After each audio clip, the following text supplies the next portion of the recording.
Hello YouTube, this is the Bucket coming at you today with a box. And what makes this box special is this is the first gun I've ever had shipped directly to me. And as you know, due to US law, you cannot have a gun shipped directly to you unless you hold a federal firearms license.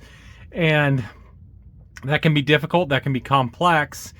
And there's a thing called a CNR license, or a Curio and Relic license, and you can apply to the ATF to get a Curio and Relic license. And what that allows you to do is any guns that were made in the past 50 years can be sent directly to you if you have a Curio and Relic license.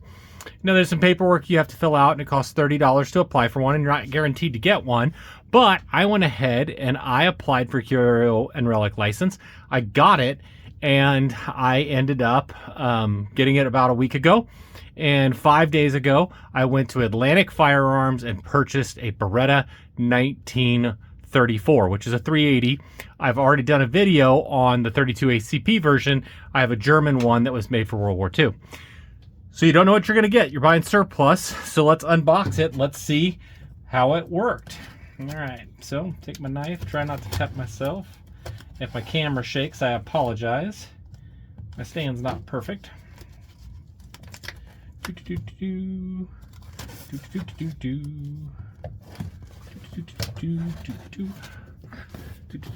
Sorry, this is not super exciting. So Beretta 1934, 380 ACP, 7+1 on the capacity. I'm going to do a whole review on this firearm. This is more just what it looks like to get one from Atlantic Firearms, how it's packed, and the process.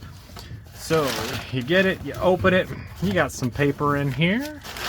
Take the paper out, and you get a box. And let's see, I don't think there's anything else in here. Yep, okay, get rid of that. And then it says Beretta, it says M1934C Ronex. Now I'm thinking the Ronex is the manufacturer of the barrel. So the guns had threaded barrels. We think it was due to trying to get them imported, and that was deemed to be a modification of the firearm. And so the ATF didn't like that, and they said, hey, if you go ahead and you have original barrels put in, we are going to count that as good enough. So mine is dated 1972. Now this thing is sticky. Okay, it's definitely going to need to be loosened up, oiled. Came with one finger extension magazine. It's in really good shape. They even put a little arrow on it to let you know, hey, this direction is safe. So if you go like that, that'll let you know it's fire or safe. That's fire. There's some markings here. I'm going to have to check out those to see what those markings are. It says Cal 9 Corto, model 1934, PB, that stands for Beretta, 1972. The grips look to be in good shape. The finish looks really pretty nice. Man, I'm okay with that. That's not bad at all. Again, it's going to lock back on the last round. With this, if you want to drop it and have yourself a little bit of help, if you lock it back this way, it takes the pressure off the follower and allows you to be able to drop that a little easier. That's also how you disassemble the firearm. So how bad is this going to be for me to do? Man, it's in there good. It does not want to come out. That is how it's supposed to come out. We're gonna have to, let's give it a little whack with a hammer, see if we can get it to loosen up a little bit. I want you guys to be able to see how she looks.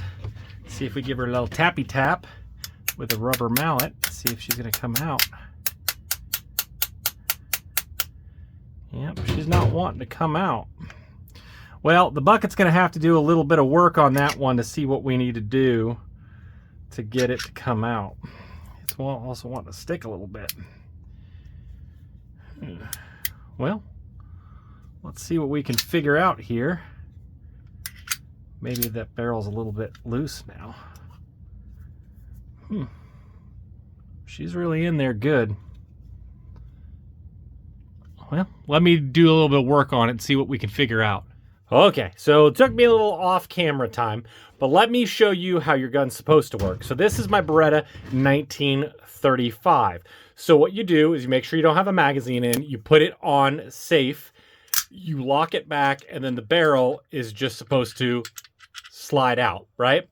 Then to put it back, you just put the barrel back in. It slides back in. Make sure that you are pointing it in the safe direction, do your function check, and voila. Now, because of the ATF and because of the laws about how it worked, they needed to put new barrels in. And what mine has a problem with is, again, put it on safe. Barrel won't come out. No matter how much I push on it, it won't come out. So what I figured out is I can take a rubber mallet. Rubber's not going to hurt the barrel. And I just tap.